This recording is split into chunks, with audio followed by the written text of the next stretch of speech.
My name is Michelle. I am your emotional resilience coach. Today we are going to be chatting about the codependent. The codependent is the extreme form of the fawn.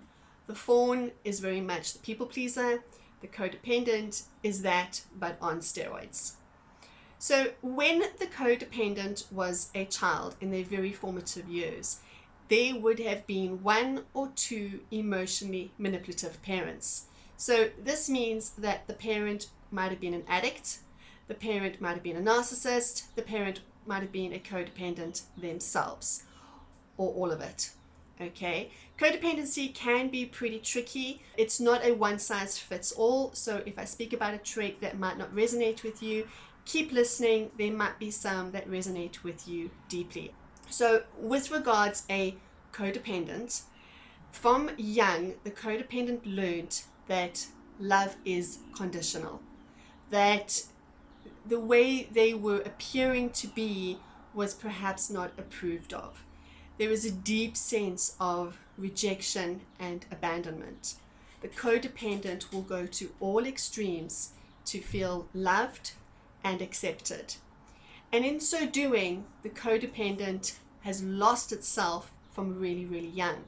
A codependent is very much like a chameleon in some respects, where they will be who they feel they need to be in the situation or circumstance that they're in, so that they can receive love and acceptance. They won't hold hard and fast to their opinions. When their opinions are challenged, they will either become very defensive or they will just agree with you because honestly they're not really sure themselves. And sometimes it's just to appease the situation. The codependent is very reliant on external validation and approval. So they spend a lot of time thinking about how they can please other people, how they can emotionally manage other people, who and what they can be, how they say things, how they show up. A codependent is extremely fearful of making decisions and of making mistakes. Because what if they make the wrong decision? If they make a mistake, what does that say about them? That they are deeply flawed human beings, that there is something intrinsically wrong with them. A codependent does not understand their absolute worth and value. They are always trying to hustle for it. They're always trying to gain approval. They're always trying to say and do things to get that approval from the person that they're in a relationship with. So it's very dangerous in the case of a narcissist, because a codependent will hustle for your love and attention. A narcissist will come along. The codependent has no boundaries. The codependent is scared to make the decision. A codependent does not trust themselves. A codependent is fearful of making the wrong choice. So they allow, this is why a narcissist and a codependent end up in these very messy entanglements, a narcissist to come along who loves to do that for you. A narcissist loves to be in control of the situation. A narcissist loves to call the shots. A narcissist loves to be able to click their fingers, and a codependent just nods their head and does whatever the narcissist wants. So both have very wobbly boundaries. The narcissist will make all the decisions. The narcissist will be the head in every way, including of the codependent. And the codependent will look solely to the narcissist for all their answers. They won't look within. If the narcissist says X, the codependent will go with X. Oftentimes what will happen is that their own feelings and their own desires will naturally come up, but a codependent will suppress them.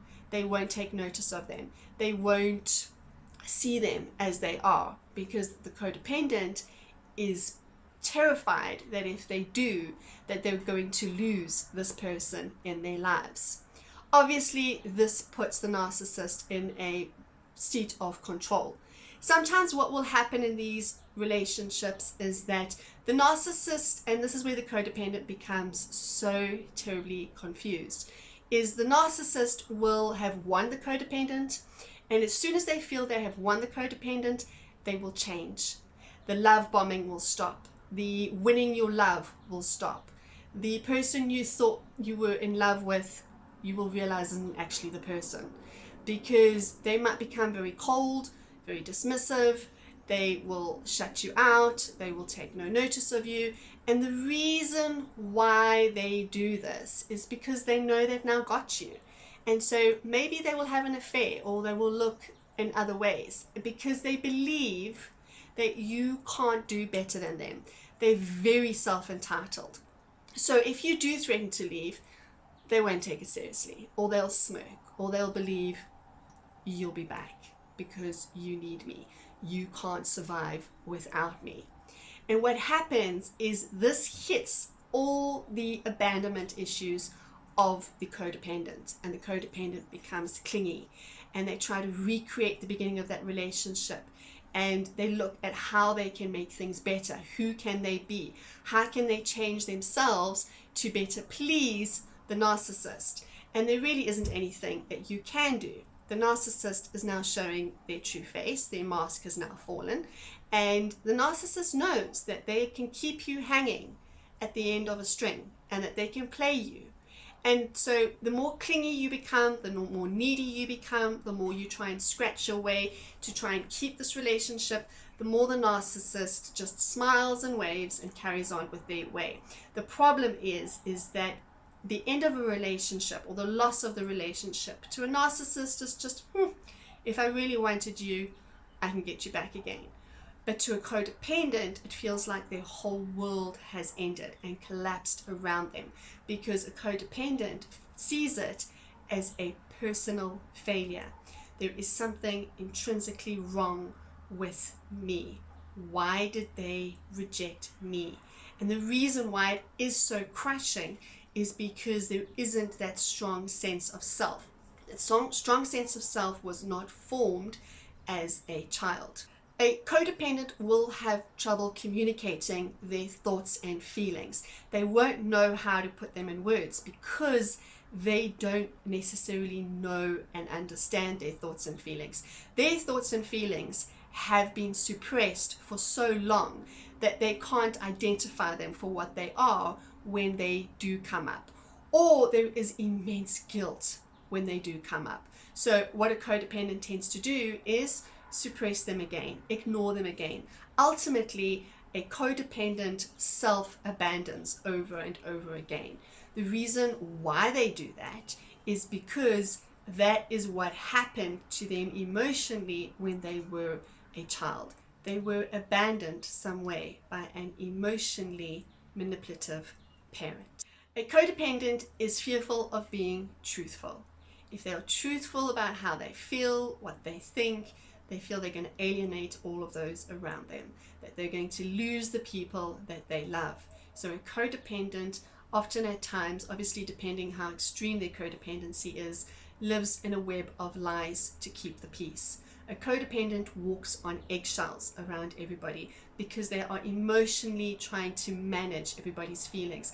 A codependent feels deeply, deeply responsible for how other people feel and how other people show up in their lives. A codependent is the fixer. I have to fix everybody. I have to make sure everybody's okay. I need to make sure that everybody's lives run smoothly. So a codependent tends to get very frustrated because they tend to take on this Mother Teresa role, that it is up to me to save the world, that it is up to me to make sure that everybody is okay. This is something that I fell into a trap of for very, very long. For many years of my life, I was very unconsciously doing this. The thing with codependency is that it is a very unconscious way of living, and to teach yourself a new way, you've got to live consciously. You've got to be onto yourself. And this is why I share the information that I do, so that you can see and recognize if any of these traits resonate within you. Is this something that you do? This is not about shaming or blaming or throwing anybody under the bus. This is not about taking your parents and saying they were horrible, let's throw them under the bus. This is about saying that we do the best we know how with what we have. And unfortunately, we don't necessarily always have the tools. You know, we learn from our parents how to be. Often codependents had codependent parents and they mirrored what they saw, and so those mirror neurons are going to repeat those patterns, and to break the cycle, obviously awareness is key.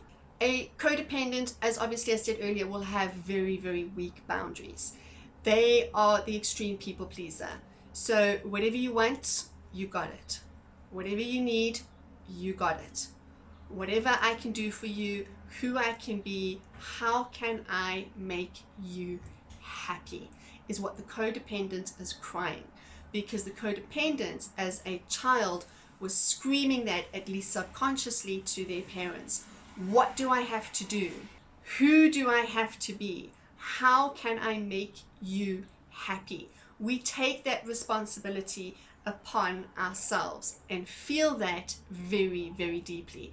In fact, I know for myself that I pulled that through into many of my relationships. A codependent will confuse loyalty and love with caretaking. They don't believe they can do any better than what they have. If they're involved with a narcissist will really cement that belief for you and tell you over and over again that you can't do any better.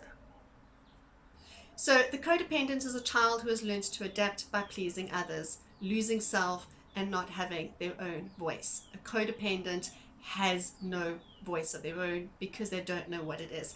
Think Julia Roberts in Runaway Bride. Julia Roberts had no idea what type of eggs she liked to eat. So what she did is every man she was engaged to, she became a version of that man.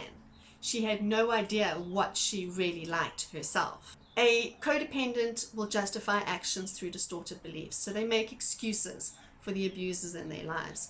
Oh, they like this because X. Oh, they do this because Y. Oh, whatever. A codependent continuously makes excuses for the abusers in their lives. They were emotionally manipulated and abused as a child, and so often as an adult, they mistake it for the same thing. A codependent's deepest fear is that they're going to be emotionally abandoned. And because of that, they do that to themselves over and over again. I believe awareness is key. So I'm going to go through the various patterns of codependency. Hopefully you will recognize them and see how and where they resonate within you, what changes you can make. Sometimes just being onto yourself is all that you need. If you have somebody in your life who you love and trust and who loves you and who wants to look after you and who is there to help you and support you, let them know, let them help you. We recently had a very small get together at our home and somebody arrived 3 hours early. I was out with my husband, we were getting some things, they'd arrived at the gate and I went into a flat panic. I was panicking because I felt I needed to be home. My husband reminded me very gently, he put his hand on my leg and he said, "You're fawning, you're people pleasing, it's okay. They are early." And so I adapted. Thank you. Please obviously like, subscribe and share. And as always, I love hearing from you. Have a great day.